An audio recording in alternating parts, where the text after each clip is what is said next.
요즘 시간이 갈수록 제로슈가 슈가프리 제품들의 인기가 높아지고 있습니다. 당연히 건강과 체중 관리의 이유가 크겠죠? 맛도 물론 좋고요. 주변에서도 일반 콜라보다는 제로 콜라 드시는 분들이 많이 보이고 있습니다. 코카콜라 제로의 경우 매출이 지난 5년간 3배 이상 상승했다고 합니다.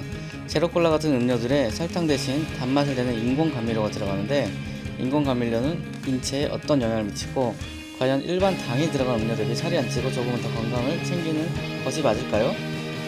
과거에 건강보험심사평가원은 제로콜라가 당뇨와 관계없이 섭취해도 괜찮다는 의견을 내놓은 바 있었지만, 최근에는 답변을 조금 수정하기도 하였습니다. 얼마 전 퍼듀 대학의 연구에 따르면 일반 설탕을 섭취한 쥐보다 인공 감미료를 섭취한 쥐가 더 살이 쪘다고 발표했습니다. 제로콜라와 일반 콜라를 비교해보면 그냥 단순히 생각해도 제로콜라는 0칼로리이고 일반 콜라는 최소 100칼로리가 넘는데 어떻게 이럴 수 있었을까요? 냠냠냠냠냠냠냠냠냠 지식 냠냠. 동물의 살을 찌게 하고 건강에 중요한 요소인 인슐린 수치를 살펴보면 인공 감미료는 인슐린과 포도당 양쪽 모두 변화가 없습니다.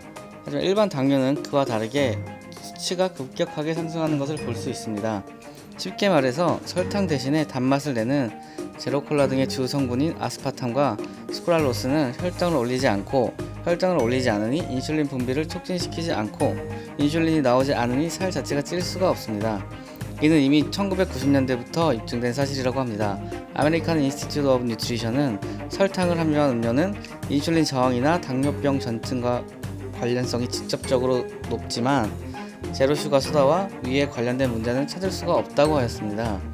호주의 헬스스타 레이팅에서는 일반 콜라는 0.5점, 제로콜라는 3.5점, 그리고 일반 100% 과일 주스는 2.5점을 받았습니다. 100% 과일 주스보다 제로콜라가 높은 등급을 받았기에 많은 논란이 되기도 하였습니다. 수치적으로도 보이듯 제로콜라는 당이 없으며 혈당 스파이크도 일어나지 않으니 건강에도 더 좋고 살도 안 찌니 좋다라고 할 수도 있겠습니다. 하지만 무조건 좋을 수만은 없겠죠? 제로콜라는 감저적인 안 좋은 효과를 가져올 수도 있다고 합니다. 서론에 언급했던 퍼듀 대학의 실험도 결국 인공 감미료를 먹은 쥐가 음식을 더 먹었다는 겁니다. 인공 감미료가 호르몬 등에 영향을 줘서 배고픔을 더 유발하고 뇌 해마에 영향을 주어 우울증, 불안, 스트레스 등을 유발할 수 있고, 이런 신경 행동 관련 문제의 가능성이 제기되고 있습니다. 쉽게 말해서 설탕이 몸에 안 들어왔는데 단맛이 나니까 뇌에 렉 걸리거나 일종의 짝퉁 신호 같은 것을 받아들여서 몸이 혼란스러워하는 느낌입니다. 그 외에도 고혈압, 심장, 신장 등이 안 좋을 수 있다고 합니다. 를 정리해보자면 제로콜라 등 설탕을 줄인 제품들이 확실히 도움이 되고 일반 콜라와는 확실히 다르다고 할 수 있어 보입니다. 하지만 부작용이 아예 없지는 않아 보이고 아무래도 물보다 좋을 수는 없겠죠?